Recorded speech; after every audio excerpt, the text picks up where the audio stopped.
ఫులే అమర్ హే. నమస్తే అందరికి. దళిత బహుజనుల ఆశాజ్యోతి బీసీలకు ప్రాణమైనటువంటి మహాత్మా జ్యోతిరావు బా ఫులే గారి యొక్క జన్మదినం ఈరోజు జరుపుకోవడం ఈఆర్ ఫౌండేషన్ తరఫు నుంచి అందరం కూడా సంతోషంగా ఉన్నాం. ఈరోజు ఈ కార్యక్రమానికి హాజరైనటువంటి మా అన్న రాంప్రసాద్ అన్న, జగదీశ్వర్, సైఫ్, క్రాంతి, ధర్మవీర్, రాజు గారు, ముఖేష్, భాస్కర్, నీలం శ్రీనివాస్ గారు, అలాగే తమ్ముడు వినోద్ మరియు దినేష్ అందరికి కూడా అభినందనలు తెలియజేసుకుంటూ,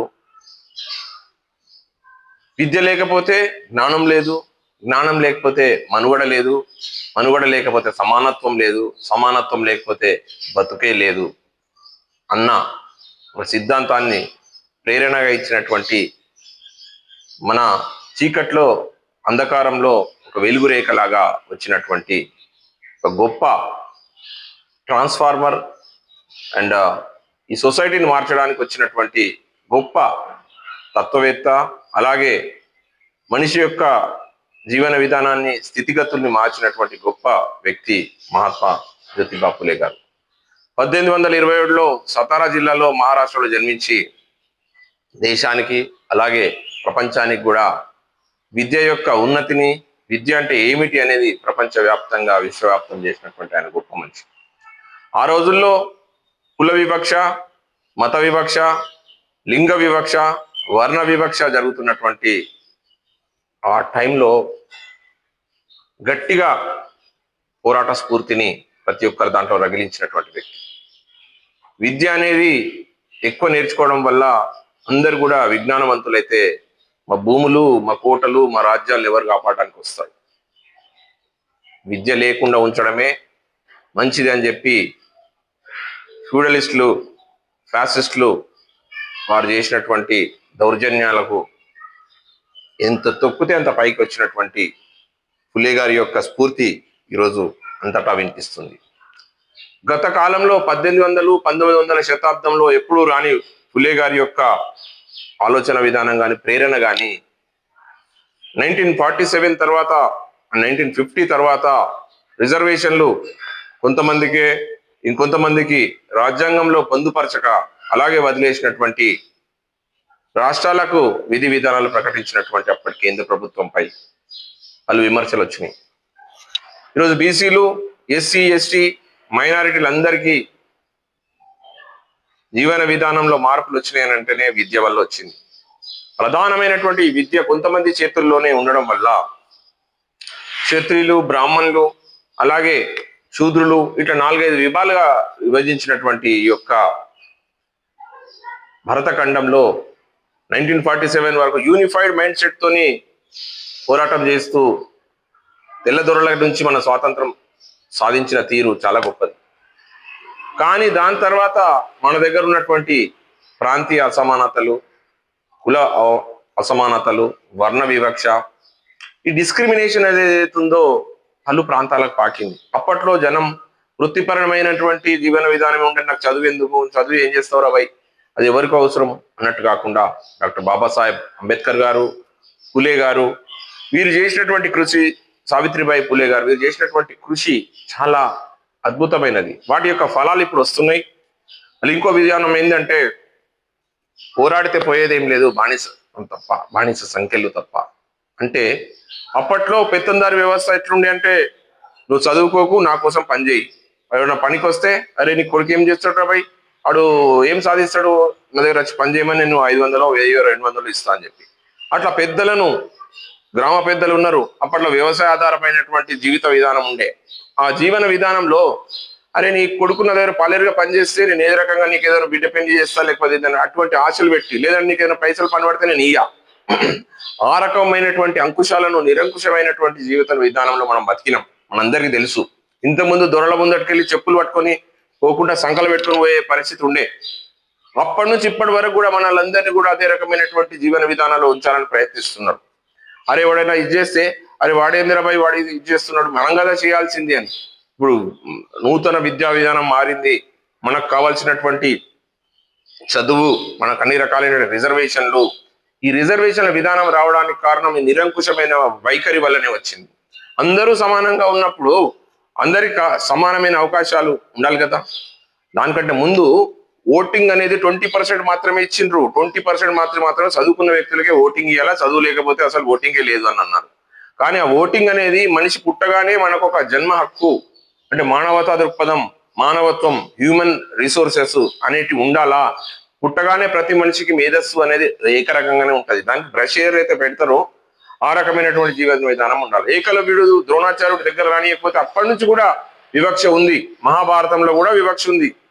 ఆయన కేవలం ఎస్టీ కమ్యూనిటీ అయిన వల్ల, ఆయనను శిష్యుడిగా స్వీకరించకపోవడం వల్ల ఆయనను ఒక ప్రతిమ రూపంగా పెట్టుకుని ఆరాధించినటువంటి మన యొక్క బీసీ బహుజనులు, ఎస్సీ ఎస్టీ మైనారిటీ అందరి యొక్క తాత్పర్యం అదే. మనం దగ్గర రాకపోయిన వాళ్ళని మంచిగా చూసినాం. మళ్ళీ ఇంకో విషయం, ఇప్పుడు ఉన్నటువంటి అగ్రవర్ణాలకు సంబంధించినటువంటి ఇంకెవరైనటువంటి పెత్తందారి కానీ ఫ్యూడల్ భావాలు ఉన్నటువంటి వ్యక్తుల కారు డ్రైవర్లు మనమే, ఇంట్లో పనిచేసేది మనమే, మనం ఇంట్లో ఏదైనా మనమే, కార్యకర్తల మనమే, జెండాలు మోసేది మనమే. కేవలం ఒక్కడో ఇద్దరు ఉన్నటువంటి వాళ్ళు, మిగతా వాళ్ళందరూ మనం సమిధలుగా మిగిలిపోతున్నాం. ఇప్పటికైనా రాజకీయ చైతన్యం రండి, చదువు చైతన్యం రండి, అలాగే ఉద్యోగ చైతన్యం రండి, సమాజ చైతన్యం రండి. పరిస్థితులకు తగ్గట్టు చైతన్యవంతులైపోయి రేపు రాబోయే తరాలకు మంచి గట్టిగా మనం బదులిస్తే మన విద్య బాగుంటది. విద్య ఉంటేనే మనకు జ్ఞానం వస్తుంది. ఆ జ్ఞానం వల్లనే మన మనుగడ ఉంటది. ఆ మనుగడ వల్లనే మనం సమానత్వం సాధిస్తాం. సమానత్వం సాధిస్తానే ఒక మనిషిగా ఉంటాం. ఆ మనిషి ఉంటేనే ఈ జీవితానికి సార్థకత అనేది వాళ్ళు చేసినటువంటి మహనీయుల యొక్క త్యాగ ఫలితమే ఇది. సో ఆయనను స్మరించుకుంటూ ఈరోజు మేమెంతో మాకు అంత కావాలని చెప్పి ప్రతి దగ్గర కూడా మనం పోరాటాలు చేస్తున్నాం. ఈ మధ్య జరిగినటువంటి 42% రిజర్వేషన్ బీసీలకని కానీ ఇంకా వేరే వాళ్ళకని కానీ కొంచెం ఇట్లా బుక్క వేసి మిగతా అంతా తీసుకోవాలని చూస్తున్నారు. కాబట్టి ప్రజలందరూ జాగ్రత్తగా గమనించండి.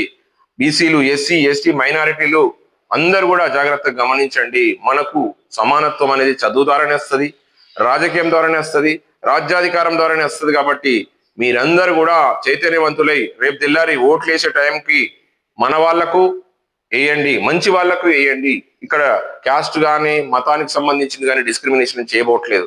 కానీ మనకు జరిగిన అన్యాయం మనం గొంతెత్తకపోతే, భయపడితే రేపు తెల్లారి ఆయన ఏమనుకుంటాడో, రేపు తెల్లారి మా పైన ఏమైనా దాడులు జరుగుతాయేమో, ఏమైనా పోలీసుతో ఏమైనా చేపిస్తారేమో, ఏమైనా రౌడీలతో కొట్టిస్తారేమో, ఏదైనా లారీతో గుద్దిస్తారేమో, వీడొచ్చి ఏమైనా భయపెట్టిస్తాడేమో అని భయపడకండి. మీరు ఖచ్చితంగా చైతన్యవంతుల ఐకమత్యం ఏంటంటే భయపడుతుంది ఎదుటి పర్సన్. గుర్తుపెట్టుకోండి, ఒక చీమల దండు కూడా ఒక చలి చీమల చేత దిక్కి చావదే సుమతి అని ఒక సుమతి శతకంలో ఉన్నది. ఒక పెద్ద నాగుమామైనా కానీ చలి చీమలు గట్టిగా పట్టిందంటే నాగుమామను కూడా కథం చేస్తుంది. కానీ మనము ఇట్లనే ఇటు మాట్లాడి వాళ్ళకే హెల్ప్ చేసుకుంటా పోయినాం అనుకో, జీవితంలో మనం మార్చడానికి అవకాశం ఉండదు. కాబట్టి ఫులే గారు, అంబేద్కర్ గారు చెప్పిన విధి విధానాలు ఇదే. నేను మీకు ఓటక్కు ఇచ్చిన ఆ ఓటక్కుని జాగ్రత్తగా గమనించుకొని ఓటక్కు సరైన పద్ధతిలో సరైన వ్యక్తికి వేసిరంటే ఓకే, అది వేయకుండా వేరే వాడికి వేస్తే అది ఉరిపాశమై మిగులుతుందని చెప్పినటువంటి కారు చీకట్లో కాంతిరేఖ అయినటువంటి వారి యొక్క ఆదర్శాలను మనం కాపాడుకోవాలనంటే మనం చైతన్యవంతులేం కావాలా. ప్రతిరోజు మనకు తీసుకొచ్చి అన్నం బుక్క పెట్టరు.